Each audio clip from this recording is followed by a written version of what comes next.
Oh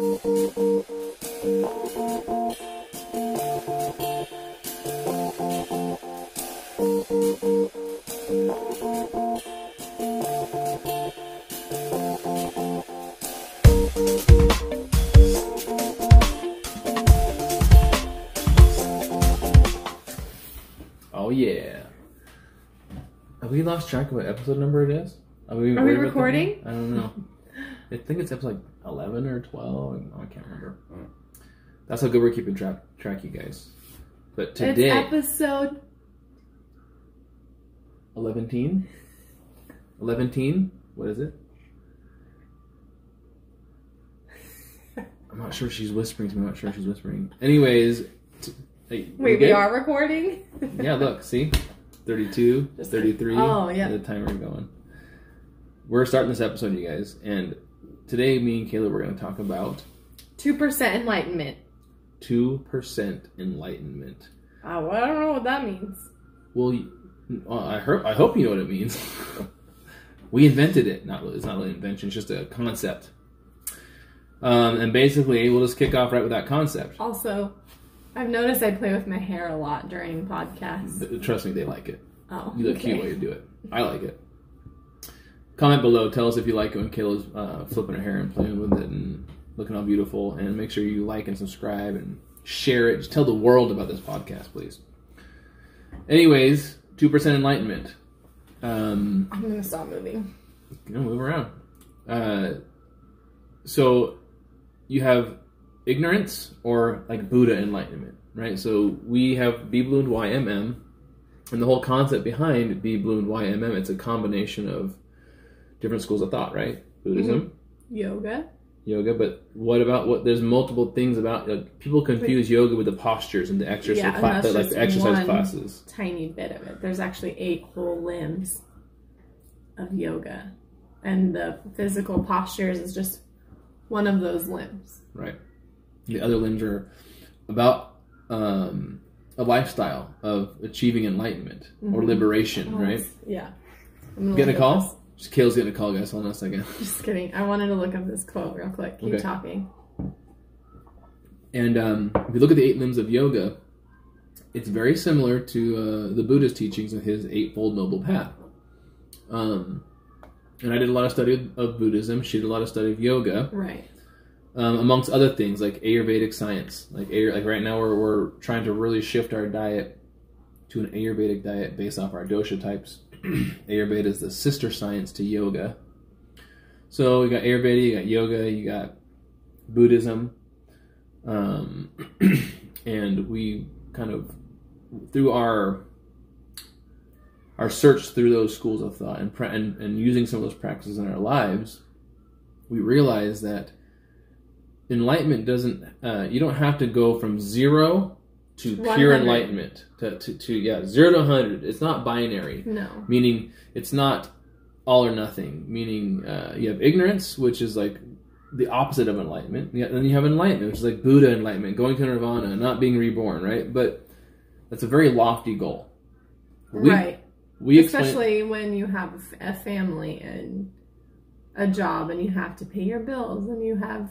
things we have to take care of. We can't all just like go be monks and join a monastery, or or become a complete renunciate and like go off into the woods or the Himalayas or something. But some people can do. That's what the Buddha did. The Buddha he was a prince. He left his life of luxury to solve the problem of suffering, and he's probably the one person in the whole entire world who's ever had such a deep insight into the human condition. But like I was saying, it's not binary. You don't have to shoot for Buddha enlightenment. We have this concept called 2% enlightenment. So what does that mean? We think of it as like a temperature scale, where 0 degrees Celsius is like complete ignorance. Like you're not living from a place of loving kindness and joy, equanimity, compassion. You're completely wrapped up in your fight or flight, reptilian brain, reactionary, a lot of anger, getting wrapped up in politics and just really stomping your fist and getting on your soapbox. Like that's ignorance.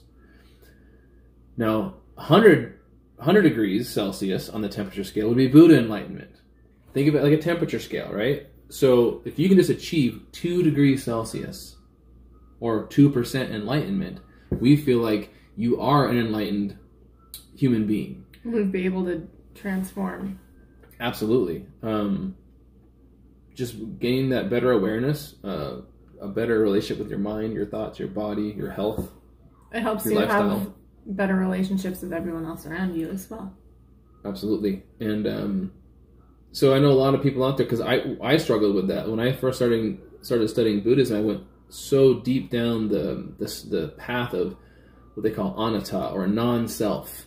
Mm-hmm. So when I was exploring the philosophy of non-self, it's experiential. I was trying to experience it. And what happened as I was trying to experience it, I started losing myself to a point where I was dissolving the ego to such an extent that I was losing like a bunch of strength in the gym, drive in the gym, sexual drive. Like it was just all diminishing. I was trying to do that because I was trying to experience the philosophy of this concept of letting go, right? And not being so attached to worldly things. But like Kayla said, we have to have a family, have a job. We have to stay present. But like I said, 2% enlightenment can get us to where people like Kayla naturally are. So even though I had some really cool insights and I've achieved my 2% enlightenment, Kayla's always kind of already been there. She was just patiently hoping that I would figure it out and wake up. She didn't really think about it in those terms. I didn't think of it that way at all. But that's what you were basically waiting without realizing it, and finally I showed up. You came a knocking. What are your thoughts on that in terms of... I mean, I never thought of it that way either. I've just naturally I've been selfless and patient, and that's just always how I've been. It doesn't take a lot for me to just do that. And be that way. Right. Which is hard to say out loud sometimes because it can sound like you're floating your own boat. Yeah, right? But exactly. she's not. She just doesn't. I've never seen her have problems with anger or like snapping. There's been a couple, but like, I mean, seriously, compared to most people, Kayla really is enlightened in terms of, like she just said, her patience, her she tries to be very non-judgmental, and she is very non-judgmental. There's just loving kindness flowing out of every pore. Yeah, but she's not wrong. She's But I'm a human, so SpongeBob Enlightened Pants. You said every pore. I don't know why I thought it was SpongeBob. I know. SpongeBob Enlightened Pants. That's me. She is a bodhisattva. So yeah. No, but I have struggles too. Like, I guess I never really struggled with patience until you have kids, or until I had kids. Yeah, I mean, it can trigger you with that parent identity, right? I'm just like, why are you crying about your fingers in the Spider-Man costume? Why is it so upsetting? And why do I have to fix that 12 times every day? Finally, he got good at that. He's good now. Oh my gosh, yeah. It's driving me insane. I know. But she's talking about, normally she would, I don't know, you're really patient. So you're saying, know. So what she's saying, I think, is internally she gets frustrated, but she doesn't show it. So that's the big difference. Is like she do every once in a while. Sure, yeah, but honey, it's like what you do is mild compared to what I used to do. Sometimes we'll still slip up and do, and what other people out there do with their kids. I mean, it's weird. It's weird because you have gotten so into your adult mind and your adult understanding of the world. You forget about how they see everything and how everything is catastrophic. Like, if they don't get candy right now, then they're never going to be able to have candy again. Like, yeah, so I've gotten really good at just saying, it's just classic kid stuff. Like, I say that to myself, and honestly, it's really brought down like your tendency to like you just react to it, right? So now, for example, if somebody spills a jug of milk on the frickin' floor now, it doesn't even faze me. Sure, sometimes it'll catch me. Right. Sometimes I might react. But now I've gotten to a point where if I do react, it's like, but then it's like I quickly try to bring myself down and say, okay, let's clean it up and like, let me help you out. In the past, I would get it would startle me. But then I would start to get angry about the fact that it startled me. It would just become this like this thing that builds on itself, and I wasn't able to use mindfulness to intervene. Yeah. Intervene with the reactions, right? Yeah, it's like a domino effect. But now I'm able to just stop it after the first couple dominoes fall. Oh, okay. You just moving on. You have to just understand that your life is going to be chaos. There's going to be screaming. There's going to be hitting. And I think that parents, because this is what I think. I think if I don't fix it now, it's going to turn into way worse behavior as they get older. But I think that 98% of those things we think we need to correct, we don't need to correct. I think only 2% enlightenment, right? Only 2% of the things they're doing do we actually need to step in and mentor and correct them. A lot of it's just kid stuff, right? But a lot of us parents out there we're being referees more than we're being coaches. So a referee is like foul. They're just hammering on their kids, like trying to correct them and keep them just so overbearing. You just pick those 2% battles that matter. It makes the relationship so much better.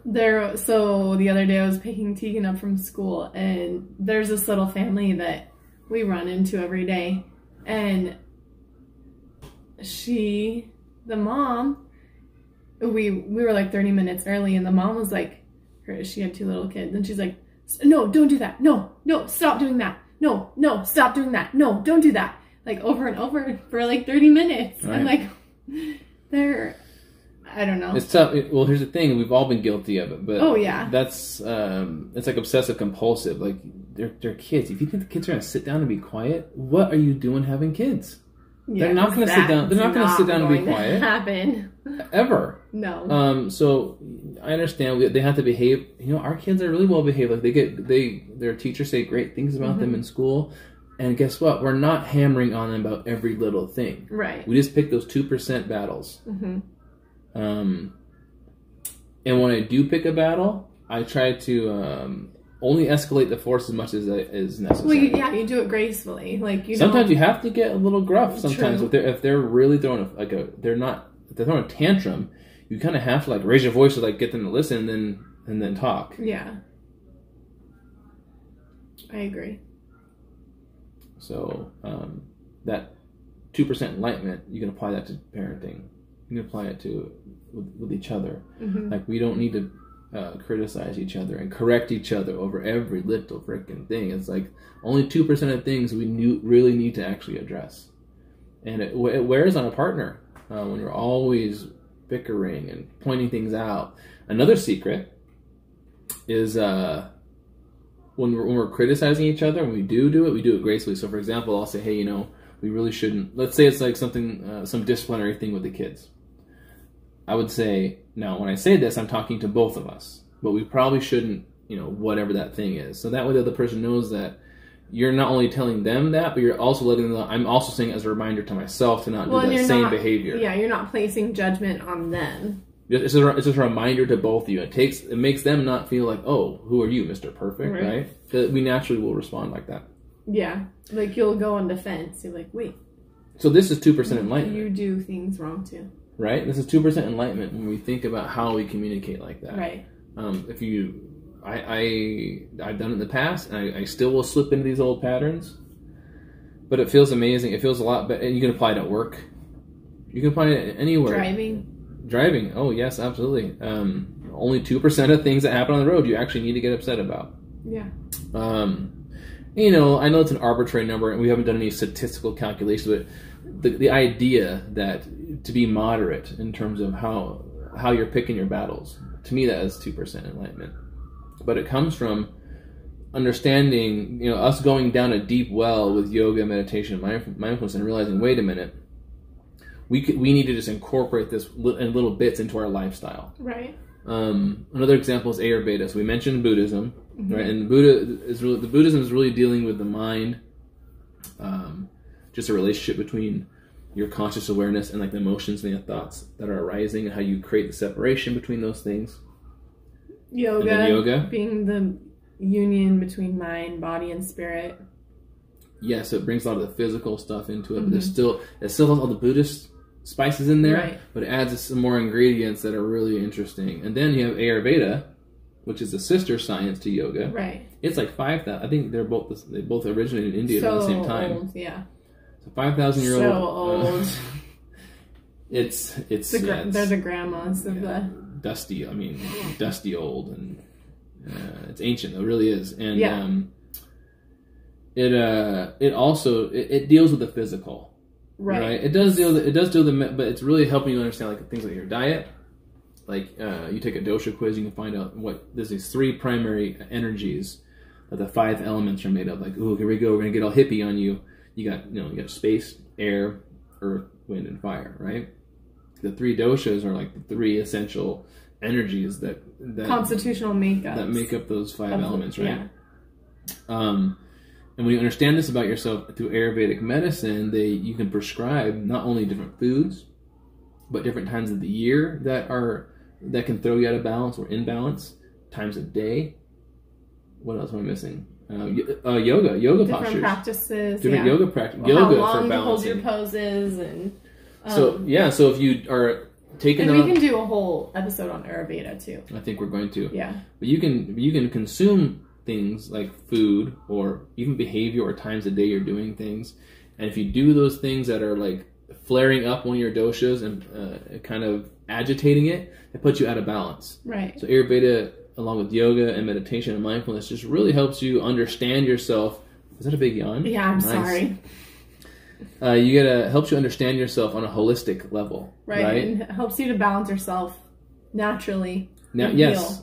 Yeah, there's lots of science behind it. We were just watching a podcast where I forget her name, but she's also a medical doctor, but she's also an Ayurvedic doctor as well. And she talks about combining functional medicine and Ayurvedic medicine, and it works. Yeah. So, anyways, guys, B.Bloomed YMM. It's all about achieving that 2% enlightenment, and that's just how we've kind of taken those schools of thought, really made them our own, and made it part of our lifestyle. And that's what the B.Bloomed YMM lifestyle brand's all about, is helping those of you out there achieve that 2% enlightenment and really be bloomed. So on that note, love you all. Be bloomed. Bye.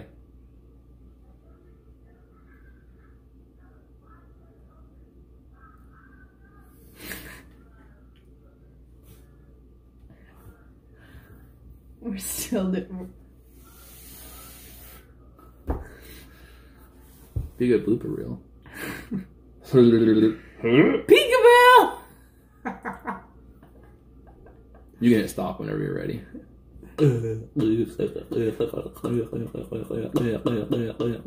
Hi. Trying to be cousin it.